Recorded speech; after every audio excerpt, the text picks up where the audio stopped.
তিনি পররাষ্ট্রমন্ত্রীও না, একজন সহকারী পররাষ্ট্রমন্ত্রী, তাকে নিয়ে বাংলাদেশ এত মাতামতি করবে? তার প্রয়োজনে সে আসছে, তাদের এজেন্ডা আছে, সম্পর্ক যখন তাকে সম্পর্কের বিভিন্ন বিষয় নিয়ে আলাপ আলোচনা থাকে, তো সেটা তারা করতে আসছে। আমরা দাওয়াত করে কাউকে আনছি, আমরা কোনো প্রকার স্যাংশন, ভিসা নীতি এগুলো আমরা কেয়ার করি। বিএনপির লোকেরাই ভারতীয় পণ্য বর্জন করবেন। কিছুদিন আগে একটা টেস্ট কেস আমরা তো দেখলাম, তো এটা কি সম্ভব?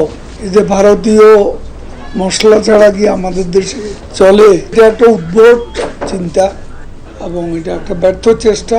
বিএনপি এখন আসলে সব হারিয়ে খড়কুটো ধরে বাঁচতে চায়।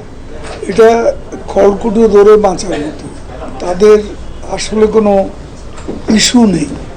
ভারতীয় পণ্যকে ইস্যু হিসেবে বেছে নিয়েছে, এটা নন ইস্যু আমাদের দেশে বাস্তব। দুনিয়ার কোনো দেশে 15% ভ্যাট বৃদ্ধির নজির নেই, 5% পর্যন্ত নজির আছে।